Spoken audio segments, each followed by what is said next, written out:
Hi everyone, it's Lindsay and welcome back to another video. Today I want to share with you some section shaker cards, and I'll be using sequins from Buttons Galore and more from their online shop. I'll be using this die first. This is from the Stamp Market. I'm going to leave links to everything that I'm using down below in the description box. So if you have any questions about the dies, about the color of inks I'm using, that kind of thing, you're going to find all that information down below. So what I wanted to do with this die is actually create a shaker card with it, but in each one of those little leaves, I want different colors of sequins. I thought that would be so much fun. So what I'm going to do is go ahead and die cut this from some heavyweight white cardstock. This is 110 pounds. It's very thick, but this die cuts through it really, really well. I just run it back and forth once. Then once I have that die cut once, I'm going to die cut it 5 more times and end up with 6 die cuts. That's what worked for me. That's what was my thickness of foam. I'll show you why you want to get the thickness of your foam that you'll be using later on in this video. But just measure out how many pieces of cardstock it takes to get to your thickness of foam that you'll be using. And then go ahead and go from there and die cut that many times. Now once I had all my little pieces die cut, I also die cut a frame. This is the wood grain frame from Cat Scrappiness. I need somewhere to hold my shaker. So I went ahead and die cut that. If you don't have this die or you don't want to buy it, you can always make your own frame with a little bit of die cut inlay. I just love that wood grain pattern on this one. I think it's so much fun and adds to this really simple card. I added some acetate to the back of that frame just with some double-sided adhesive, and then using liquid adhesive I will go ahead and on the front, so I flipped it over, I'm not working on the back right now, I'm working on the front, I'm going to add one of those die cuts. This is going to be the only die cut on the front of this card. This is what's going to give me that look of sections without having to go through all the work of those teeny tiny little sections. Now, I use liquid glue to put that on. I'll go ahead and put my acrylic block on top and let that dry. If you have any glue, smush out the sides. I use my Quick Sticks tool to go ahead and clean that up very quickly and easily. Now on my other dies, I need to get rid of those teeny tiny little sections. I need some larger sections to add my sequins to. So I'm just going to take my scissors and cut out those middle pieces of each leaf. That's going to give me a larger opening to work with. But I still have that leaf on the front that's going to make it look like I have the smaller sections. So I'll do this on each one of my 5 dies that I have left over. You do not have to be careful with this. Just get out those little sections that it's going to be covered up with that die on front. You just need somewhere to hold your shaker bits, I guess I should say. Once I had all of those little middle pieces cut out, it's time to layer them up and create my little chipboard die cut. This is one of my favorite techniques. I use it all the time for sentiments when I forget my sentiments, which is quite often. And I just use it for different techniques here and there also. What I do is just take some liquid glue. After I've applied it to the front of the die, I go ahead and lay another die cut on top of it and line it up. That liquid glue gives you a little bit of play time. If it does squish out the sides, again, I use my Quick Sticks tool once everything's nice and layered up. And once I have all 5 die cuts layered up, you can see just how thick of a piece I have. It's the perfect width for my foam that I'll be using around the edges. Once I have those all layered up, it's time to layer them up underneath on the back side of that panel that I first started with. So I'll go ahead and glue this to the acetate, lining it up with that leaf on the front. I'm using liquid glue again. If any smushes out the side, again, I use my Quick Sticks tool. Just some kind of scraping tool will work really well. You can also use a baby wipe to get up those extra little pieces. I like to go ahead and position this and then give it a good hold with my hand for a few seconds so everything's going to stay locked in place. But again, that liquid glue is so important here because you've got that play time. It's not going to stick immediately. Now, once I have that, I'm going to again hold it for just a few seconds so I know it's not going to go anywhere. And then I like to put an acrylic block right on top of it. It looks super messy right now, but again, you just clean up that glue with a quick sticks tool or a baby wipe. And then once everything's inside and dry, it's not going to show through even if you do have a little bit still left on there. But I get most of mine up just by scraping it with that tool.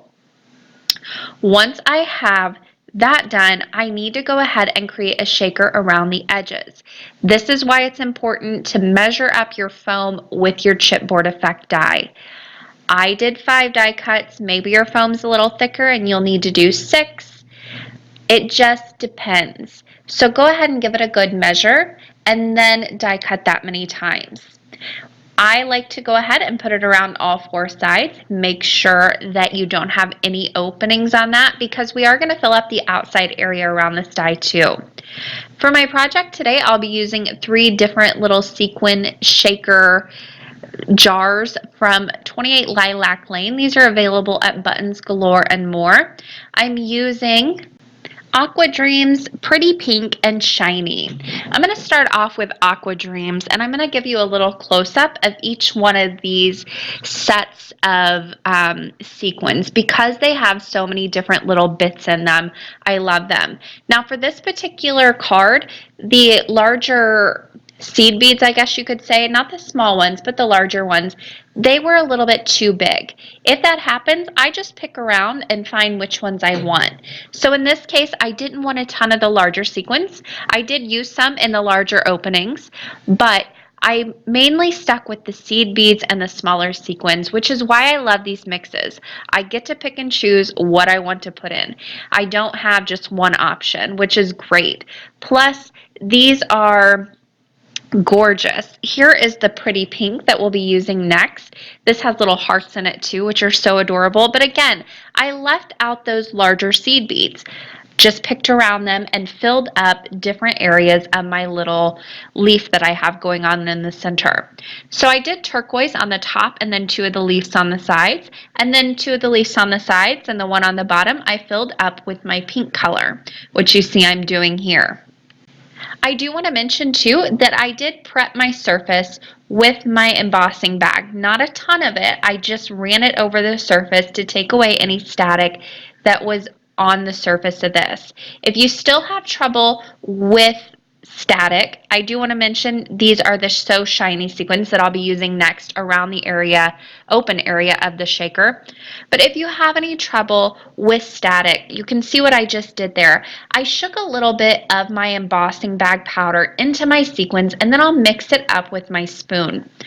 That helps so much. You can also apply a little bit of the powder to your fingers if you're using your fingers or whatever tool you're using to put in your shaker bits.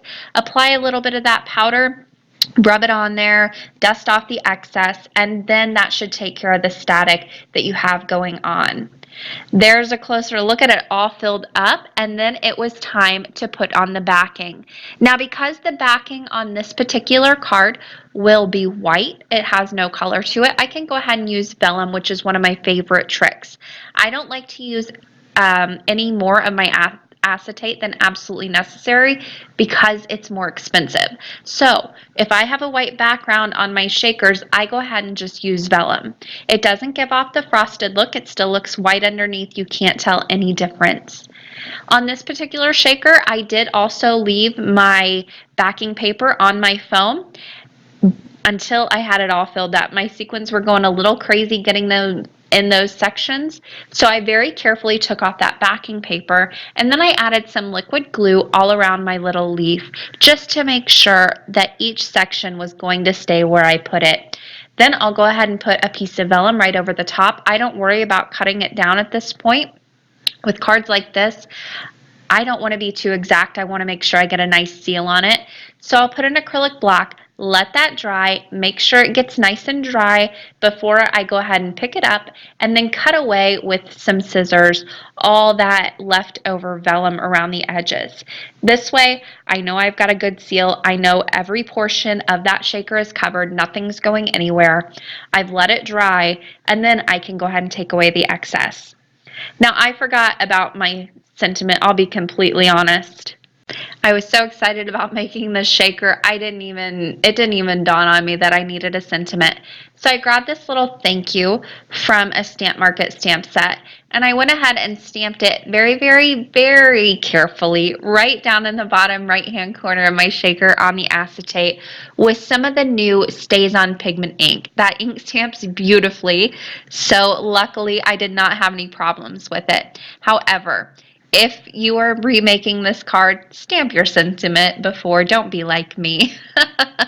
So anyway, that finished the card. It was so, so much fun. All I did was apply that shaker to a card base that was A2 top folding. I used liquid glue for that for a nice strong hold because this is a heavier card.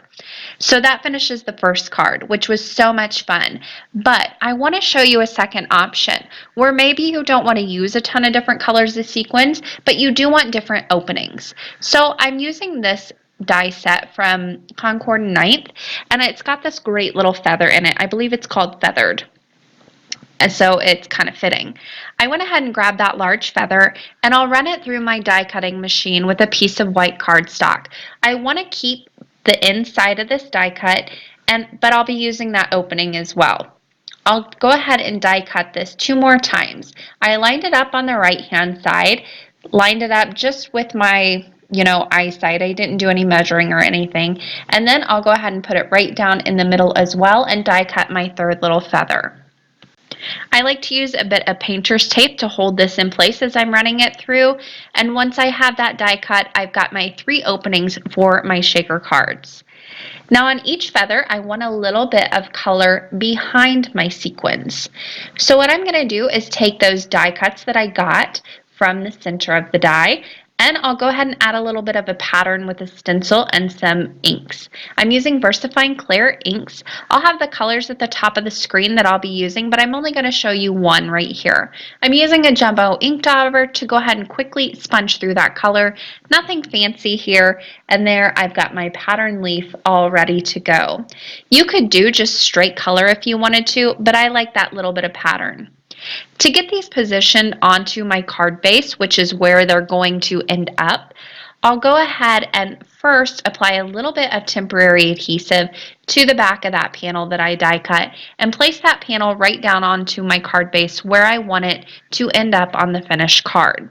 Temporary adhesive is something that I didn't even bother with buying for a really long time. Now that I have it, I use it so often.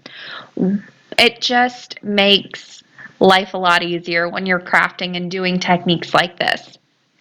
So once I had that positioned, I gave it a press where I had that temporary adhesive. Then I'll apply a little bit of liquid glue to the back of each feather, and I'm putting them down right back into those openings. Because this is the same die, you can put these back in whichever opening you want. There's not really a rhyme or reason. I just arranged the colors the way I like them. Once I had them all in place, I let them dry for just a few seconds. This glue dries relatively quickly, so I was able to pull up that panel then, and my feathers stayed right in place. That temporary adhesive rubs away with your finger. I put an acrylic block on top of those feathers to let them dry a little bit longer, and then I'm going to assemble my shaker. The first thing I need to do is put on my acetate, so I added a little bit of adhesive to the back of that panel. Then I'm going to go ahead and put my adhesive sheet down. How many times have you made a shaker and you forgot the acetate? I tried to do it on one of my cards the other day, and I completely forgot the acetate. It just blew my mind, and then I couldn't figure out why all my sequins were falling out. It was a mess. Anyway, once I had my acetate down, then it was time to put on my foam and create my little sections. So I started with 2 large strips along the top, and then I cut down my foam into smaller strips and put them around each feather. Now, you could make this one large shaker if you wanted to. However, with things like this, I really like to keep my sequins contained in their little area where I want them to show up. So if you do a larger thing and then you let all the sequins fall, they're all going to go at the bottom. A lot of them will get lost in all that white space around the feathers. So keeping it contained is going to allow the sequins to show up more and really shake in the finished card and be in just the areas you're going to see. I also added a little bit of an angle piece of foam to the top of each feather to really cut out all that white space. Now I can finish up and fill in all those little sections. I'm using the So Shiny sequin mix again. I'm leaving out some of the larger little bits in it because I didn't want to have them larger than the foam, because then you're going to have gaps in between the foam and your card base and all your little bits will fall out. So I went ahead and filled up each one of those little sections of my shaker using my spoon. I did prep this surface as well with my embossing bag to get rid of any static that was on there. Once I had that on, it was time to put on my backing. This was a case of I need acetate on the back. Because I have those colors underneath, I want them to show through. If I put vellum on top of that, they're going to have that frosted look because it is a color. So I need that acetate on the back in this case. But again, I don't like to use it unless I have to because it is more expensive than just buying vellum. Once I had that laid over the top, I like to keep mine larger and then cut it down as I need to. That way I know that it's going to fit. Everything's going to be nice and secure inside. Then it was time to go ahead and put on some more adhesive to the back of this. I did use a tape adhesive for this, a nice strong one, because it is a slick surface, that acetate applying to your cardstock. And then, excuse my head, I lined it up over those feathers, gave it a good press, and that card was pretty much done. The only thing left to do was add a little sentiment. I used a high-use stamp set from the coordinating stamp set from the feathered die set that I used. I stamped that in the same purple ink that I used on the feather, and there is a look at the finished card. So much fun. You don't have to have a ton of sequins to do the section shakers, but if you want to go that route, they're a lot of fun too. I hope you guys found this video inspiring. As always, don't forget all the information down in the description box below. If you enjoyed this video, the thumbs up button always helps. Thanks so much for watching and happy crafting.